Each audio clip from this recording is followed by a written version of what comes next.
Check, check, check, check, check. Check, check, check, check, check, check, check, check, check. Yeah, sounding good. What a microphone. What a setup. What a system. What a recording. What a professional. Pop those peas.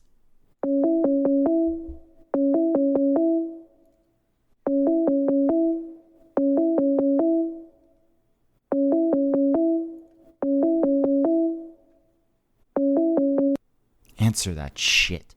What the hell is going on? I said 2 minutes. You said okay. You said okay over and over and over again. You wrote me okay 7 times. And now you don't show up? Now you don't answer? I am so... Hi. Oh, hi.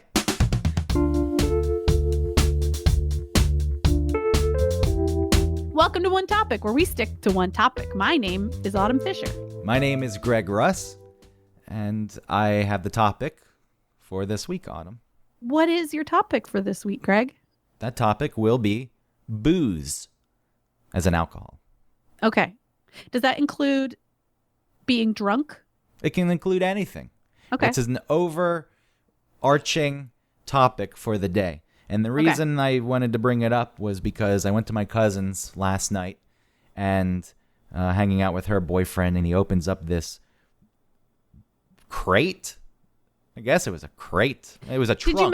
Did you mention he's French? He's French.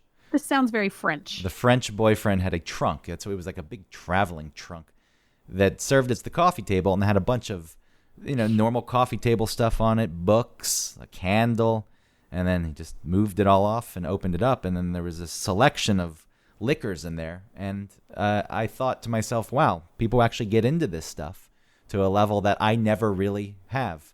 Alcohol to me is served, let's get drunk.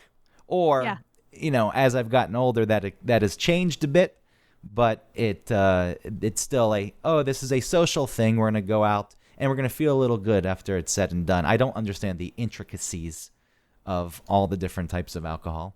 Okay. And I don't even think we're going to talk about that because I don't know anything about it. But it just got me thinking about my relationship with alcohol overall. Right. And so what kind of was it, liqueurs or was it liquor? There were things he was telling me, like there's a counterpart to cognac that I never knew about. And he's like, this has become popular. Cognac has become something that people have started to understand a bit more. But this one is the bastard child, and nobody wants to talk. But this is the great one, and you can get craft batches for good prices because there's no demand. Oh, wow. You know what I did when I used to drink at 16? I just would get drunk and vomit. That's my story for alcohol, but I'm glad that you're into it. It makes me feel kind of like an idiot because it's stupid because he didn't put that on me. I put the idiocy on myself. But really, he was just excited to teach someone something. It is weird for the people who are really into wines. And they go to a winery and they bring their friends and they're tasting things and they're serious about it. They're smelling it and they're chewing it and they're saying like, it smells like an oaky forest floor. But then eventually they're just fucking drunk with their friends and being idiots and slugging their wine that costs, $80 a bottle. Yeah, but there was a level of sophistication that went into that drunkenness, Autumn.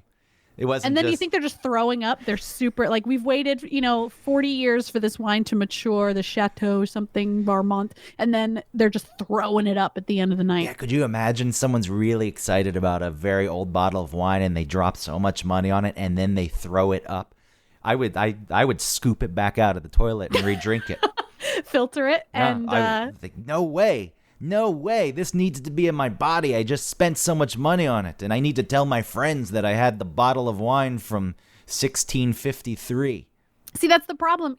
It is something that, a lot of that floral notes and, pisses, a description for wine, like all of those things can be real. You really can find these flavors and profiles and stuff. But also, it is alcohol. So it does make you drunk. It does, even if you're not drunk, you're still like tipsy or getting silly. You're not paying as much attention anymore. So I guess that's why they have the spittoon or whatever. Yeah, I was gonna say, you see the people who take it very seriously and they swish it around in their mouth and then they spit it out. Yeah. And then you have to cleanse the palate. Mm. Does water cleanse the palate? Is there some special liquid that cleanses the palate? I think it's citrus that cleans your palate. Is that what happens? Okay. Yeah. See? Don't you know anything, Greg? No, I don't know anything. Oh, the bullshit. Like, have you ever gone to like a whiskey or like a liquor bottling whatever tour? No. Well, you know what? I was at the Jameson Distillery in Dublin. Okay. And when we were in Dublin it was on St. Patrick's Day of all things. That's just an aside. That was kind of fun. Though it's not as crazy there on St. Patrick's Day as you would think. Here in New York, it's worse. You've got all the people vomiting green beer all over the place because they're amateurs. But no, I didn't go on the tour, so I don't know what you're going to bring up. Well, it's the taste these different, forms of gasoline, basically. But then they're also telling you, oh, the oaky, whatever. I don't know, charred with maple and this barrel has been. How do you get that from tasting something that tastes like fire? It tastes like fire. What, vodka? Do you sip vodka and you're like, I've never thought of fire having a taste. Ouch. I can appreciate what you're fire saying. It tastes like ouch. Gasoline, I can yeah, sure. I could actually taste gasoline. Fire, I'm interested in tasting fire now. It's just smoky as fuck. Oh, so you're talking about the smokiness of it. And the ouch. Ow. Well, all of these things require, to learn about what goes into it. And then you need to find a mushroom that has fallen on the forest floor and eaten by a rabbit and then pooped out by that rabbit. And then you can really taste the floral notes. There's that coffee. There's that coffee that some animal eats and shits out, and then people pay top dollar for it. People are dumb. You can sell anything, especially to people who are looking to be better than others. I have access to this highly prized shit bean. You can't access it. I'm going to drink it, and then I'm going to tell you how wonderful it is, because that puts me above you. It's a very cynical view, I understand. But I think, well, and are we talking about, you're not talking about your cousin's boyfriend at this point? No, he was very nice. Because you enjoyed it. I did enjoy it. And I think you didn't feel like he was trying to be elitist by having it. No, it was interesting the way he was presenting it. He had these special glasses because you're sipping on the liquor. You're not taking shots. We're not Cro-Magnon men. Mm-hmm. You have a little, it's a glass with a stem on it, but it's like the size of a shot glass. And he was pouring it in there, and we would just sip on it and taste it. And then he would ask me, what do you think of that? I'm like, it's good. I don't know. I don't know what to say. I didn't lie. I thought it was fine. It was good. And if it weren't good, I would have said, I don't know. Don't really like this one. But I can't get into the intricacies of the flavor profile. Have you seen French Kiss? No. I've seen With Kevin Kline? I've seen Never Been Kissed. Oh, no, that's different. This is the opposite of that because creepy woman who sneaks back into high school. Josie Grossi. No, French Kiss, Kevin Kline, Meg Ryan. He brings her up into some room where in his family's house, and he opens just like what you're talking about, a little crate or something, a little box. It's the French, and he's showing her these different wines no. She's tasting or smelling different things, and then she's drinking the wine, and she's tasting different things in the wine based on what she smelled.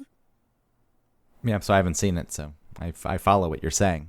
But this is a very French thing, apparently. I wish I could bond with you over the scene in the movie.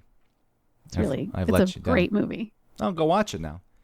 They're on a train, and she is eating cheese on the train, and she's really into the cheese. But then she forgets that she's lactose intolerant, and then she takes How do you forget something like that? I don't know. I don't remember why she just... You don't just forget that you're lactose intolerant. Oh, this is going to give me stomach cramps and diarrhea. Yeah. Oops. Well, that train scene was especially fun because it's pretty on the train, and then she's also eating a ton of cheese, and it looked amazing and fun. I wanted to beat her. You wanted to beat her? I wanted to be her. Oh, well, I mean, both would have applied in this situation. You could have been so filled with jealousy and rage that you wanted to beat her. Yeah, attack her and take her cheese. And take her spot. We talked about that one time on one of our pre-shows, just bullshitting around about the winemaker who shits in his wines, and people really get into it.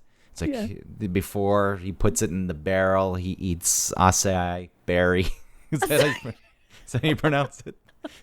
I don't know. Acai. Acai. And he eats that, and he poops it into the wine, and people know this. Like, they're excited to taste the different flavors of this man's shit. Mm-hmm. And I do wonder how much of it is for show and how much is of it. I think you can surely get into it, and if it's something you learn. Yeah, there are different wines that you prefer versus others. So there is something there. But there must be a limit, right? Where it's like one of those diagrams that overlap. What are those called? Venn diagram. Yeah, Venn diagram, where it's like pretentiousness, the cost of the product, but then also real flavor idea, stuff like that. And in the middle is winemaker who shits in his wine and people who enjoy it. And they go there and they challenge one another on it. That's the thing. No. You are completely wrong. That was oatmeal. Oh, yeah. Steel cut. I taste a bit of apple slices in his oatmeal, maybe. No. That is pear. That is a pear. Let me taste my shit wine one more time. Mm-hmm. Oh, you two are morons. That's plum. It's totally plum. When I entered the Chomp and Stomp, which is a chili cook-off in Cabbagetown in Atlanta, years and years ago, before it blew up to become this monstrosity that it is these days. It was a smaller, grassroots, accessible event. And accessible is a good word. And accessible. My friend Lee and I made chili that originally the plan was to make the worst chili in the world and then just feed it to people and then watch their faces. But that's too easy. Anyone can make a bad chili, right? Yeah. You just throw a bunch of crap into the vat and make it taste disgusting. Not a difficult thing. So then the plan became, let's make a really good chili or try it with weird ingredients. And licorice. Like a shoe. Yeah. Throw an old boot in there. The sweat and the toe fungus. Yes, the cow's skin. It really pulls out the flavors of the ground beef grade D. Yeah, so what'd you put in? You put licorice? That's disgusting because that'll ruin anything. That was not a good choice to try to make a chili that tastes good with weird ingredients, but we tested ourselves and challenged ourselves. So there was licorice in there, spearmint. Oh. 1,000-year-old Chinese egg. We ground those up. Which they're not. You did? Yeah. Wow. I mean, our booth was called When Dinosaurs Ruled Your Face, and we made this paper mache volcano that erupted the chili, and found all these dinosaurs from a thrift store. I still have them somewhere, just these little toys, and bought old trophies and changed the plaques on them to chili cook-offs that we had won. Nice. And then we put the 1,000-year-old Chinese eggs out on the table also because they looked like dinosaur eggs. And a kid came up, and what is that? It's like, that's a dinosaur egg. No, it's not. It's like, go crack it open. And the kid cracked it open and blew his mind because it's black inside. Yeah. With the green yolk. And the point of this whole story is, though, a man came up, tasted some of the chili. He's like, I attend a lot of these chili events. This is an interesting chili, but I can tell you exactly what's in it. Oregano. It's like, oh, wow, yeah, okay. One, oregano is probably in a lot of chilies. Yeah. So you're not tasting something that's any different. And then cayenne pepper. And yeah, you're like, is that salt? Is this salt? Yeah, tasting? Some ghost pepper in there also? No. You're guessing the most obvious ingredients. Right. And even if they weren't obvious, you're guessing the wrong ingredients. So you're proving yourself to be a fraud. This is what's going on with you right now, sir. But we just let him have it. Like, meaning not. Did you tell him yes? You're like, yeah. Yeah. It's like, yeah, you got it, man. And he walked away pleased with himself. And, if I made that guy's day and he went to another booth and acted an expert. Yeah. No skin off my back. Maybe Do you think he was drunk? I mean, who knows? I know, was just trying to bring it back to this. I know what you're trying to do. But I think that ties into the topic because I don't know how to gauge. I do think people put in the time and they learn this and it becomes a hobby and it's something they enjoy and it's a game you play with yourself and if you can taste the different flavors, then great. That's a fun thing.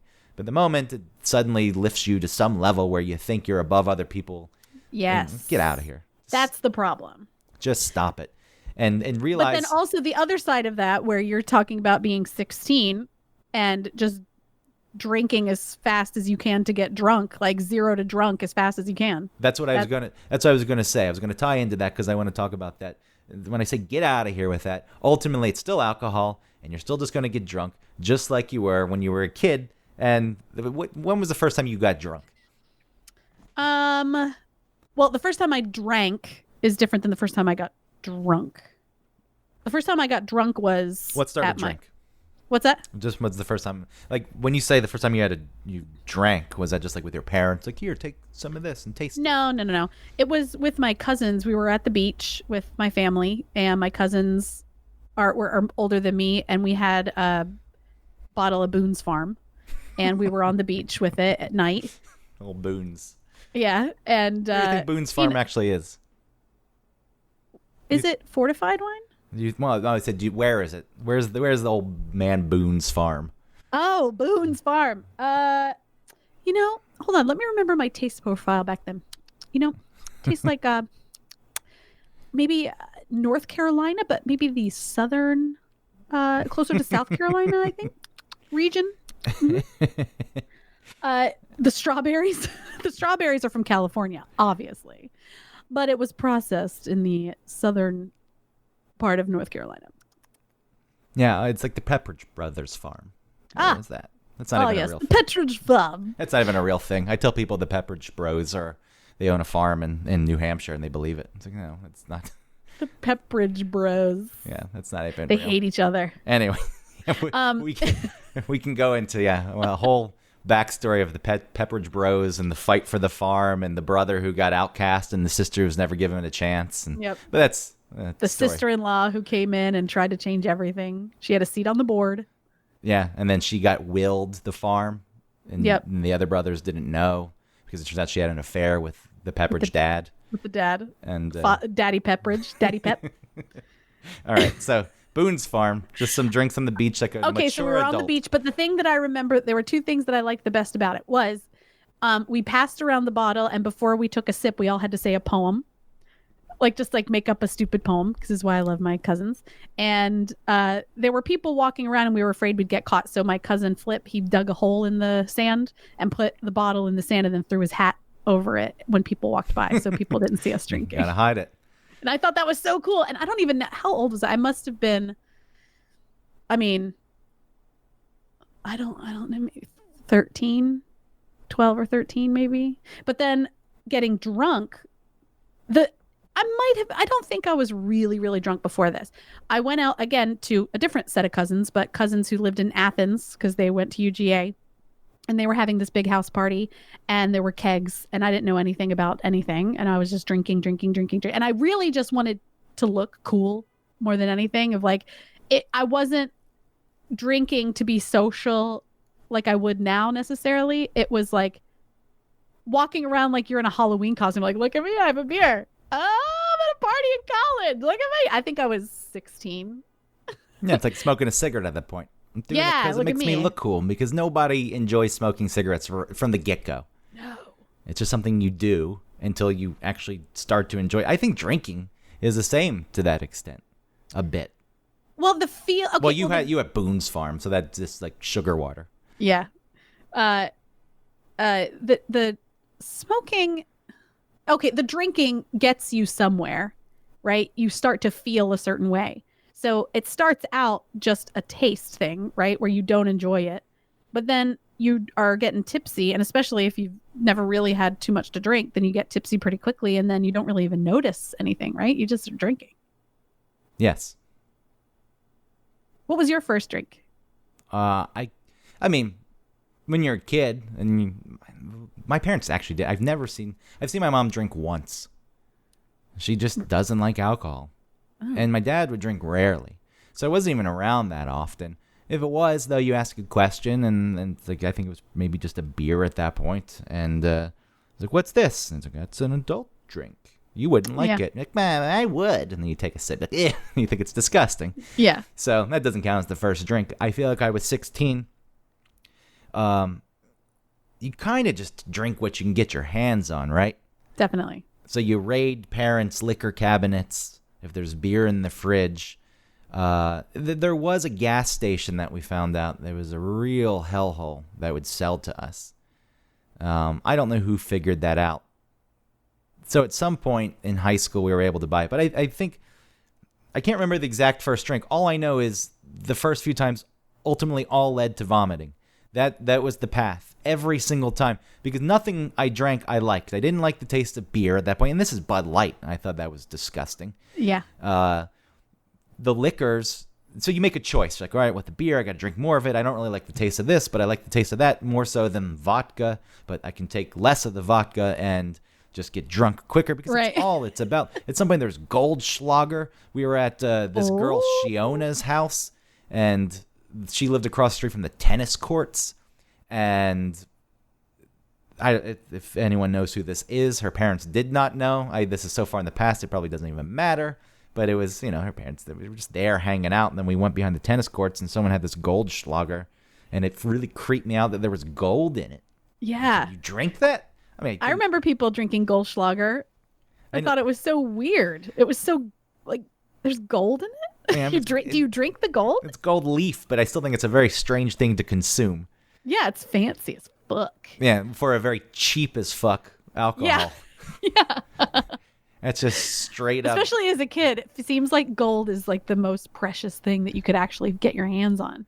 Yeah, I mean, at that age, that was some serious stuff. Yeah. It's like, wow, we have Goldschlager, even though it tastes like rubbing alcohol, but it's got gold in it. So you threw that up? Maybe not at that point. I'm jumping around with the timeline here, but I do remember throwing up.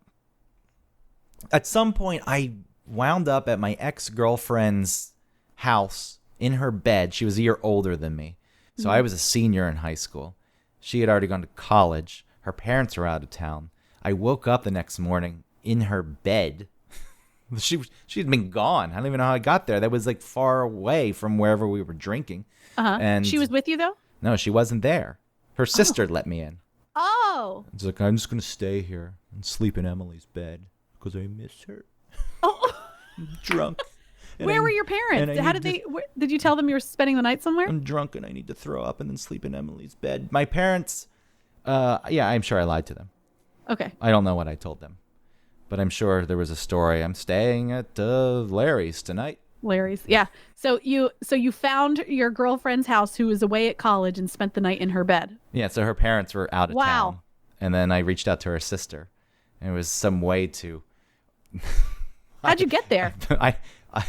I think this is a whole other story here. I want to try to get on some kind of track. Well, I mean, this is fitting to the memories. You can only piece them together.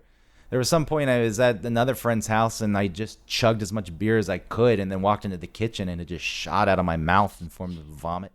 Mm-hmm. It's like this ties into like there's a rebellion that comes into play in this country, right?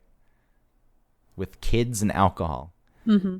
And maybe it happens elsewhere, but it is surely ingrained in the culture. Like you said, walking around with alcohol in your hands, and I'm at a party. It's like I'm at a college party.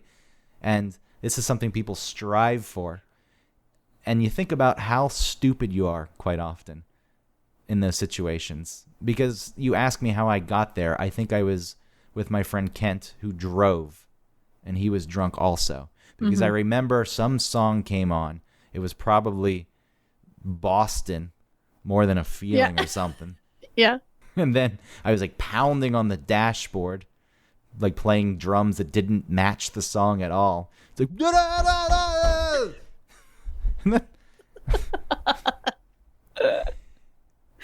Why didn't you stay at Kent's house?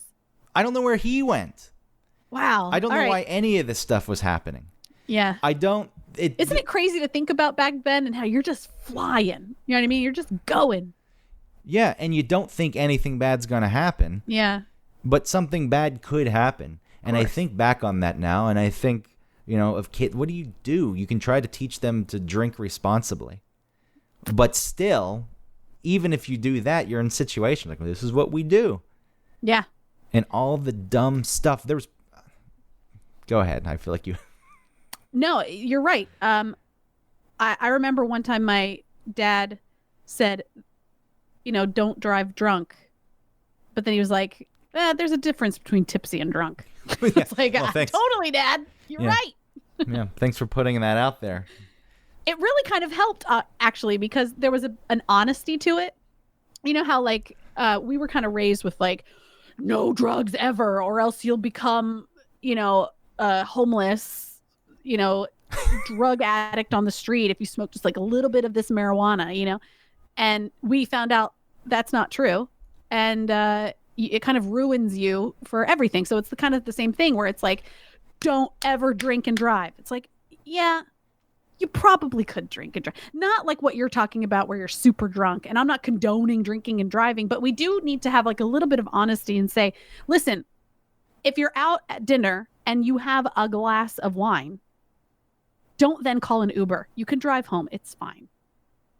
Right? Oh, a glass of wine. Yeah, I see what you're saying. Like, when you're being lied to, just don't do this. Or not, you're not even being lied to. You're just being told to do something with no explanation. Right. And the revelation that that's not even true. Like, you smoking pot. Oh, I'm not suddenly homeless on the street. Then it does change. I'm not doing anything. That's the rebellion. That's the rebellion because I was like, well, you just told me this and you didn't even tell me why. And yes, I would not want to set it up that tipsy driving is different than drunk. It is, but I don't, want my kid drawing that distinction at some point. No, you don't. But you also want to, teach kids the reality of the world and maybe not tell them that if they have a drink that they're fine to drive, but also let them know, I guess, just to be more aware of what they're doing and not be so careless. But I guess you can't do that because their brains aren't formed yet. No, right? I don't know it works because there's always those parents who like, I don't care if you drink, just don't drive. And I guess maybe that works to an extent, but those parents, by the way, did you have some of those in your life? Like someone's parents were, come over here. This is the safe spot for you to get drunk. No. We respected our parents and lied to them. Yeah, I would lie to my parents also about going to my friend's house where the parents said this is the safe spot to get drunk even though you're in high school. I think that my parents let me go to Athens to party with my cousins because maybe they felt safe that my cousins would take care of me. Did they? Yeah. Oh, it's nice of them. I didn't need a lot of care. Man, that makes me think of a time I went to Athens and I was in high school and got into a bar and drank and then slept in my contacts. And then the next morning, my eyes were all infected. Ugh. I don't even know where we slept. This is the stuff that I'm talking about. You get yourself in... Look, as a dude, it probably isn't as scary for me. But I do think about being a woman. Yes. And you're... The predator spots you. Yes. Right? And then they take advantage of that. Yes. Did you encounter any of this? Were you ever in a spot where you feel like you were completely taken advantage of? You can also apply the next day. You're like, all right, I did technically go along with that, but I, wish I hadn't, and I don't. No. Not really. No, that's good. I'm glad that hasn't happened. Were you ever faced with situations like that? Like, did you feel like you were in a spot where a guy was trying to do that, and if you were just a little less aware that maybe it could have played out differently? No. All right. Not really. No. I wish there are things that I kind of wish that I hadn't done, like lines that I wouldn't have crossed if I hadn't been drunk. But I did that. Like, I don't feel like it was anyone taking advantage of me. There was that time when that guy, he's a comedian that does that, hey, I'm going to Hawaii, yay. That's his bit? From Crank Yankers. Anyway, I was out with him. It was like part of a radio station something. and we were all out, and we were drunk. I was drunk underage, and they asked us to kiss. So I was like, okay. And so we kissed, but then he started to open his mouth and like put his tongue in my mouth. I was like, whoa. And I stopped because I was freaked out. Special ed goes to, I don't know. I know who you're talking about, Crank Yankers. It looks like the character Special Ed is the one who talks about going to Hawaii. But and he's the one that does the burping too on Crank Yankers. He's really funny. Who does this? Why can't I remember the name of the guy who's... It's weird that you're looking at it and that the name's not there. Well, because I looked up comedian, hey, I'm going to Hawaii, Crank Yankers. I never liked Crank Yankers. I didn't watch it. Really? Yeah, I did. I don't like no, it was dumb to me. Oh, I felt like it was a Jerky Boys ripoff, and I was really loyal to the Jerky Boys. And I said, because you have a visual element, you think you're better? I was like, these characters aren't even good. Special Ed's not a good character. I don't think he's funny. No, he's not, but he's no Saul Rosenberg. See, I don't know anything about who are the other people you said?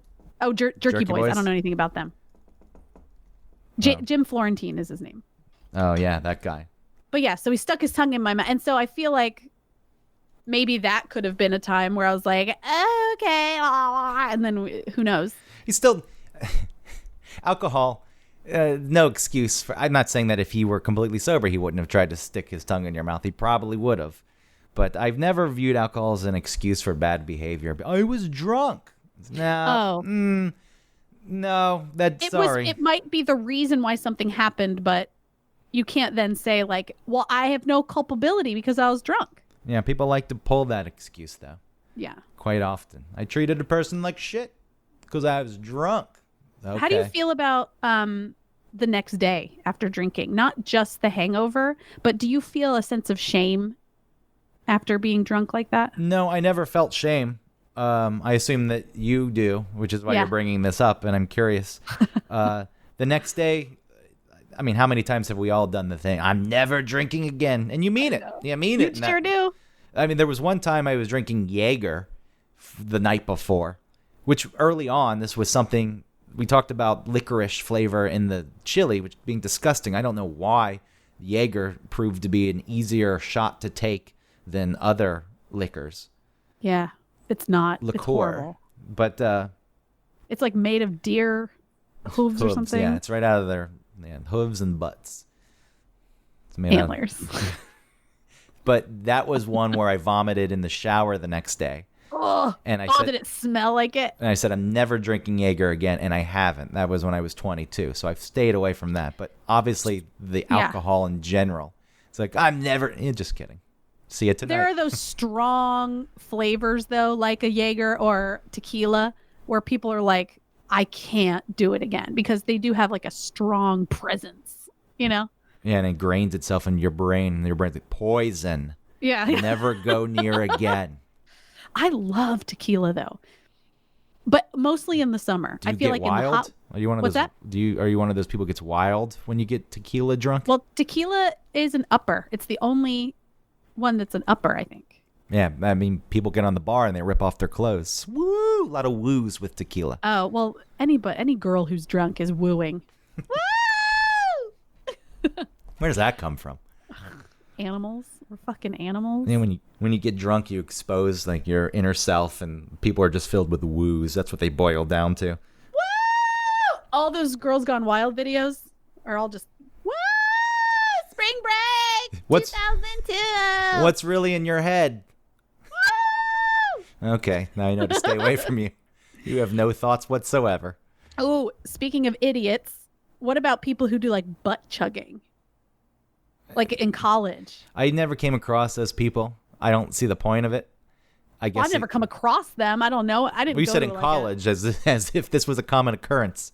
I think it is. Well, maybe not common, but listen, I didn't go to that kind of college, so I don't know what happens at like UGA butt chugging. I mean, Georgia Southern. That's just a party trick for one of the idiots, probably the least attractive bro in the fraternity, who can't get the girls, who just becomes the comic relief. I mean, none of them should get the girls. The girls should be smart enough and say, you're all fucking morons. I want nothing to do with you. But it doesn't work that way. It takes a little while to figure out that these guys are not worth their time. So there's always that one guy who's like, oh, well, what can I offer to the group? I'll be the funny guy who does the weird stuff. Here, I'm going to eat this beer bottle. Oh. Yeah, I'm going to get a chemical burn from this tampon soaked in vodka. Yeah, I'm gonna butt chug. I'm bleeding. Butt chug, butt chug, butt chug, butt chug. Ah. It's like Old Faithful going up his butt. It is weird that I feel like those are all dude things to do. I don't think any girl is doing that. Not to that level. The girls will just take a lot of shots. Jello shots is a big girl thing, right? It's my favorite shot when I was younger like that was called a buttery nipple. Yeah. It's I think that you ordered that around me once when we were younger and I was embarrassed. Yeah. And then I probably ordered a red snapper. What is that one? Just may as well be the same thing. It's just a sugary shot that, people say, I'm just here to get really drunk. I think about going out, that it was always pre-gaming. I wrote that down, pre-gaming. Like, we're going to go get drunk, but before we go, I have to shotgun a couple beers in the tub. In the tub? Well, because when you shotgun the beer, if I'm not outside, it leaks a little bit. It sprays when you don't have stab a patio. it. I used to have this camouflage knife that I carried around strictly for stabbing beer cans. Wow. There's many things I'm not proud of in this life. So many points of embarrassment. In fact, I had a special shotgunning knife that I carried around. It was a flip blade. You flipped it open, and I was like, I got that for you. And then these were like tall boys. So you get really drunk. And then I vomited before we went out the ramen noodles that I had eaten, and they came up looking exactly the same way they went down. And then it's like, well, time to keep going. There was another time I vomited noodles at a party. My friend Beth had just moved out of the dorms, and she was on like Euclid Avenue in Little 5 Points. And this was a whole new world because we were young. We were still 19 or 20. It's like, well, someone's got a real apartment. And we were just on the streets drinking, and I threw up near a fence, and all these noodles came up. And at that point, it's not, I should call it quits. It's, stomach's empty now. Keep going. Well, because you do feel so much better. You do, but it's weird to be when you're so drunk.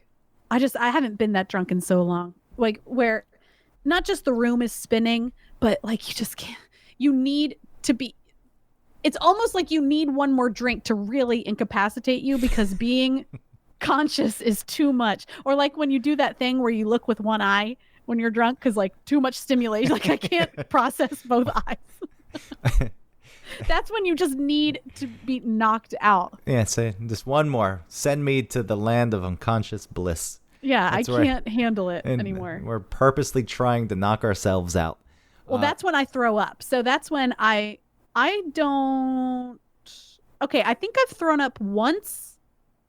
On accident from drinking, where we were coming back from Athens, and before you got on 316. There was like some house with a driveway, and I told my boyfriend to pull over so I could throw up out the side of the car. And just threw up in these poor people's driveway. And then we made our way home. But other than that, I've been plenty drunk.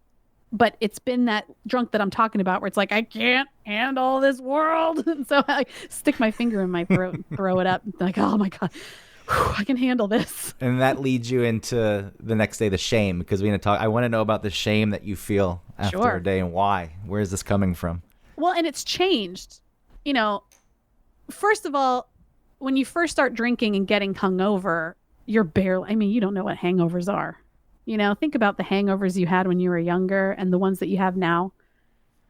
I mean, it's a billion times worse, I feel. Now.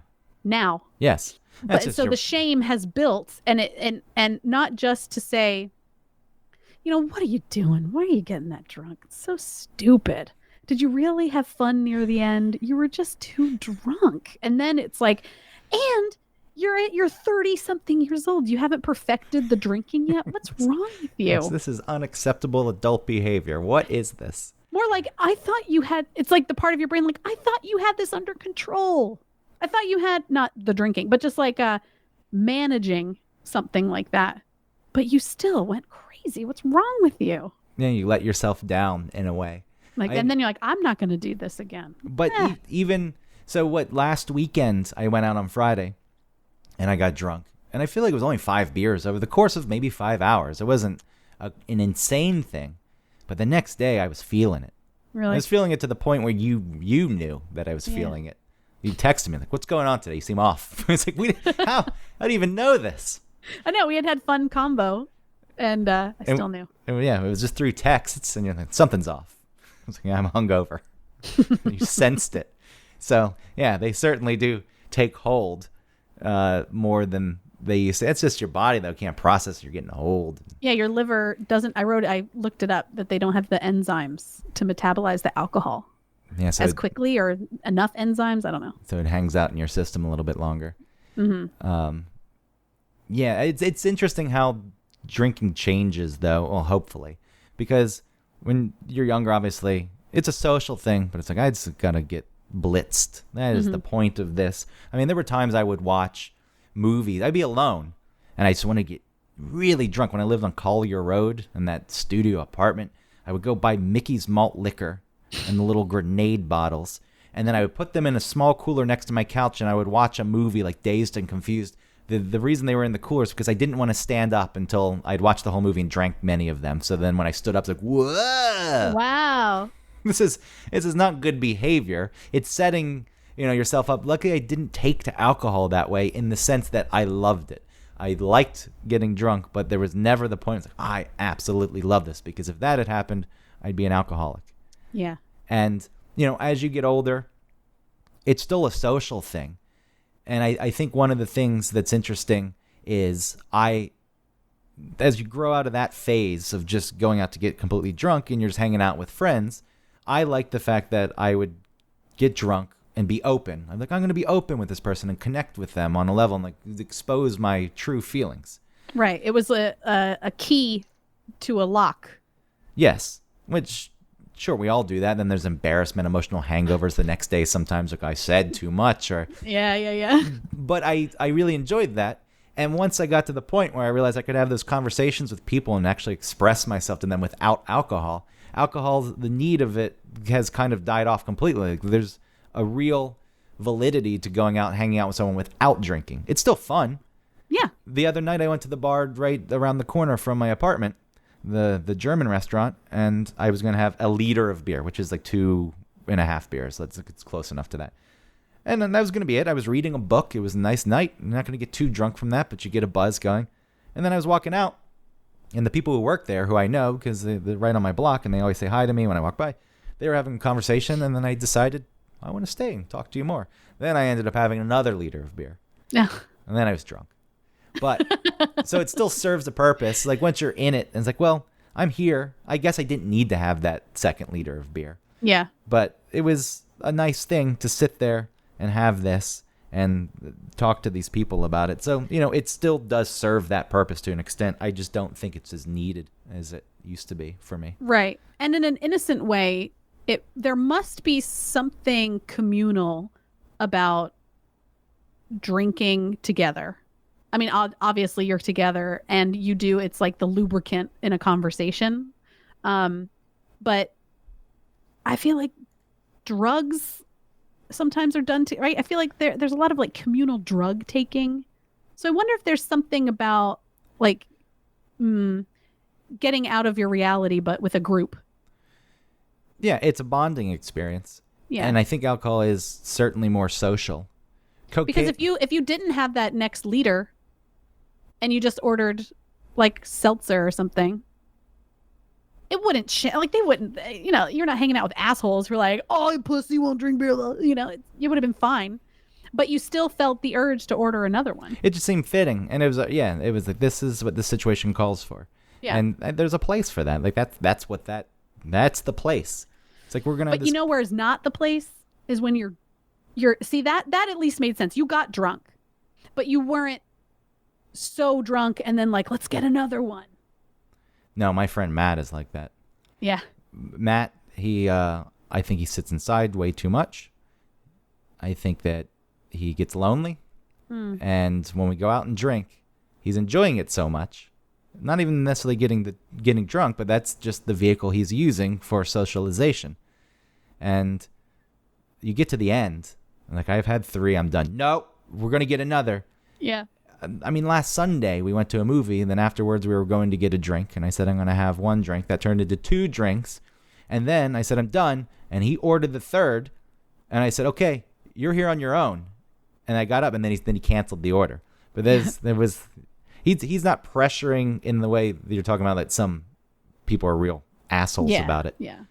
You're going to get a drink? No. Oh my God, this guy's not going to. Why don't you get? That's, I feel like, is just offsetting some bad feelings they have about I need to be doing this with someone else, or something's wrong with me. Yeah, why does it bother you if the person you're with doesn't have a drink? Yeah. There's no reason, unless you're self-aware enough to know that you're going to open up and say stupid things, and that person's going to be completely sober and, hold it against you. Hold it against you. Yeah. That could be a possibility, but I have some friends who are in AA who are sober, and they tell stories of coming across people like that. Who still, like, as even when they know that they're sober? Yes, as adults. You can have 1 drink. Yeah, that kind of thing. When one guy took it as a challenge, his mission, I'm going to get you to drink. I don't care that you have 5 years sober. It's up to me to ruin that for you. And what are you taking out of that? If you got the person to drink, you're proud of yourself. You're proud that you sent them down a path again that was dark for them and something that was a problem and they worked hard to get off of. And you're the one who sent them back, and you can go high five your fucking friends. I guess that's what I did last night. I got a sober dude to drink again. I know that person is not their friend. No, and this person wasn't a friend. It was like an auxiliary guy. Oh, okay. Fuck that guy. I think it was a boyfriend of a cousin or something like that. This is not a personal story about my cousin. No, not this guy. When I worked at the W, we would have parties and stuff at the bar, and there was this big group of people there, and they were so drunk, but they were like Florida people. You know what I mean? They weren't like fancy people. Yeah, I know what you mean. You know what I mean when I say Florida people? Yes. So the guy was fancy people and they're Florida people. Yes, and there's nothing in between. This guy was ordering a drink.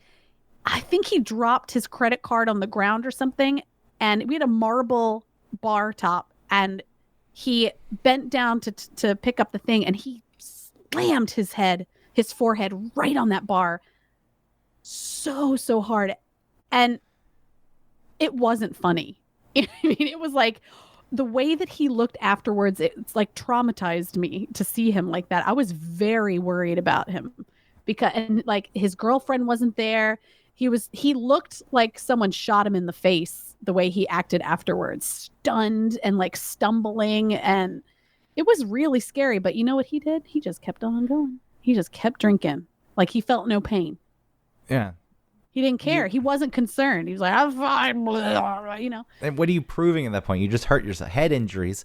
People fall and hit their heads on the sidewalk, and that kills them. Yeah. That can kill. So you hit your head hard enough. The kid, I just gotta keep going. Yeah, they just kept going. I got something to prove. I can drink more than you.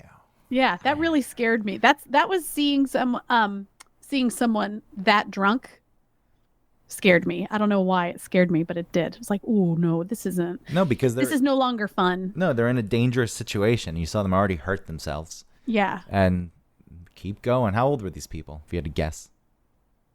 They were probably early 40s. Yeah, it's like some people don't grow out of it. And I'm not saying you don't. Or this is their only chance. Like maybe they don't get to, and so then they go overboard. But that's still childish behavior. And it's like, I'm reverting back to when I could do this to this level. I just would hope that you get older and you don't want to get that drunk.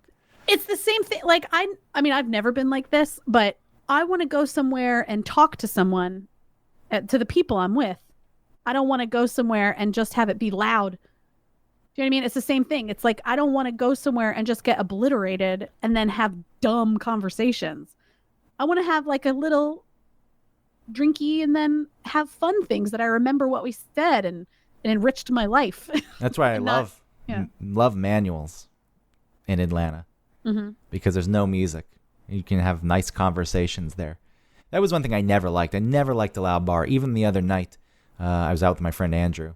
And we went to see a movie, and afterwards, we'll go get a drink. And we walked past this place that I liked on my old street called V Bar.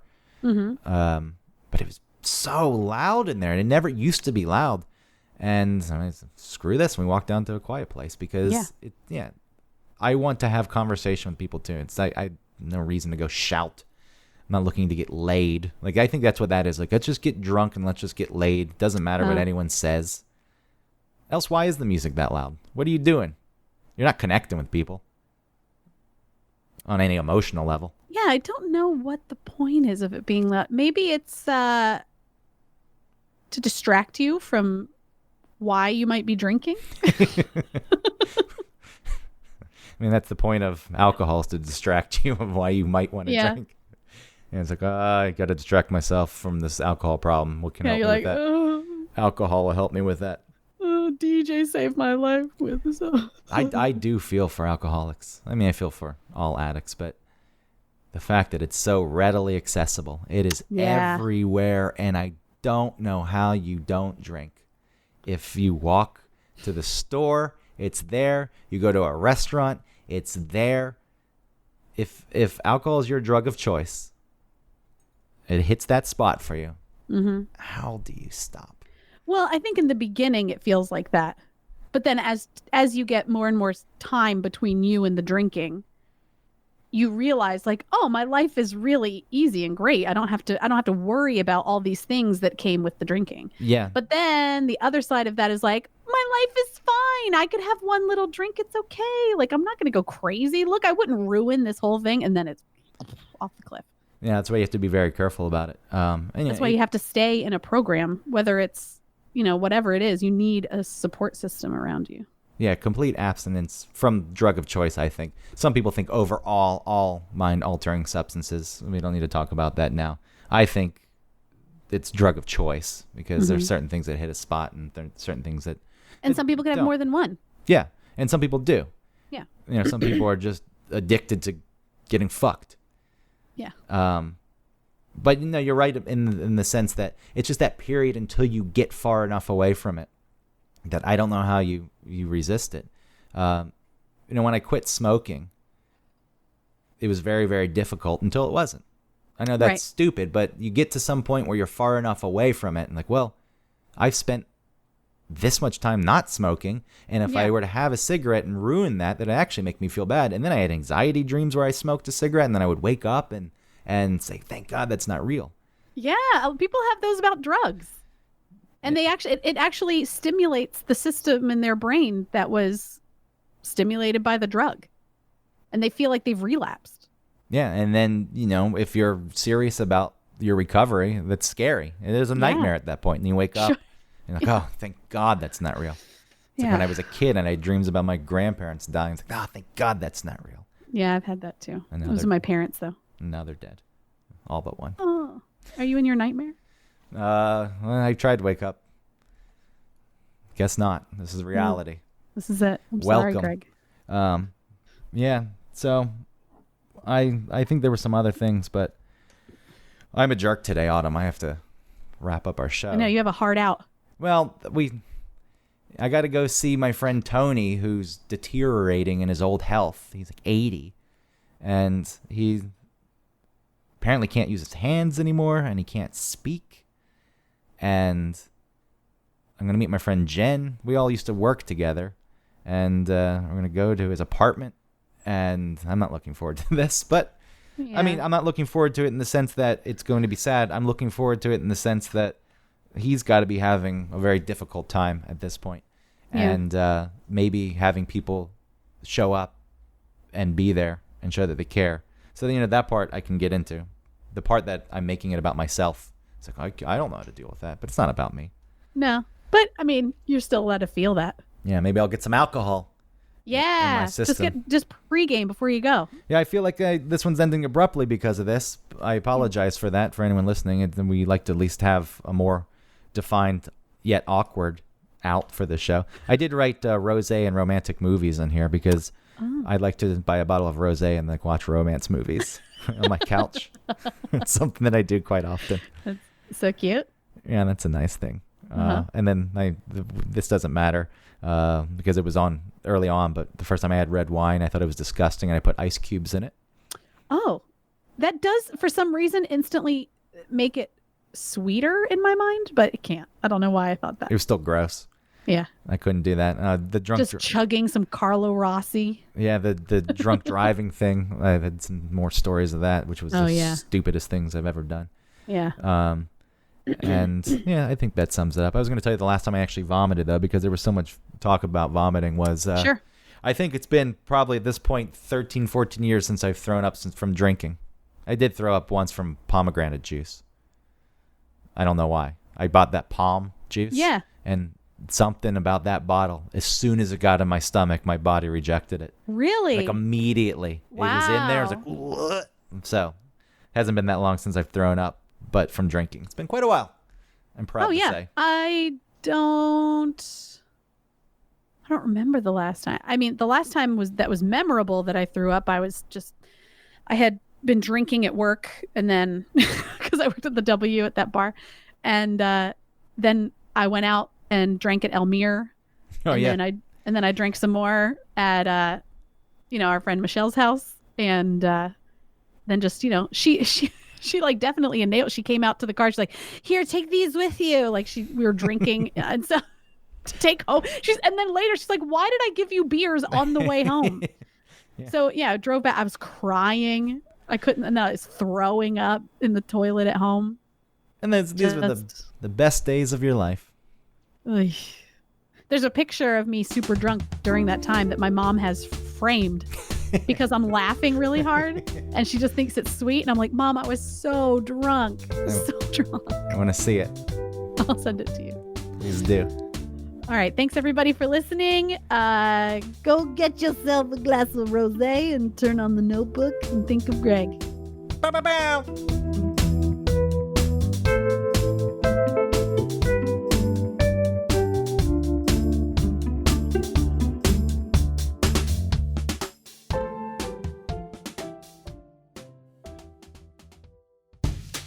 Hey, Greg. Hey, Autumn. Do you like hot sauce? You know, I do like hot sauce, but I'm getting pretty bored of my regular Texas Pete or Tabasco. I'm looking for a local sauce without any additives or extracts. A company that uses local peppers so it's as fresh as possible, and a company that really cares about the integrity of the sauce and where their ingredients come from. Definitely. And hey, while we're at it, I don't want a sauce with too many ingredients. You know, a lot of other sauces out there, they have all kinds of fillers. So I'd love to find a sauce with, I don't know, let's say no more than 5 ingredients. I mean, it's crazy, but there's gotta be a company out there that hand processes their sauce. You know, bottling and labeling every bottle themselves. I'm probably asking a lot. Well, you really are, but there is a hot sauce out there who only uses 5 ingredients. What? 0 fillers, additives, or extracts, and who bottles, labels, and packages everything themselves. It's called Hoff Sauce. What? They're a small batch hot sauce company out of Chattanooga, Tennessee that's won Best Louisiana-style sauce in the country. How many times? Not once, not twice, 3 times. 3 times! How does that sound, Greg? I think that sounds amazing. You know how you can get your own bottle of hot sauce? No, tell me please now. Hoffandpepper.com. And not only am I giving you the gift of the best hot sauce that you'll ever taste, I'm going to give you 15% off if you use the code ONETOPIC15. Hold on, that's... Yes, get a pen and paper. One topic 15. Good. That's ONETOPIC 15, all squished together at checkout. You'll get 15% off your order, and your life will be better. Thank you. You're welcome.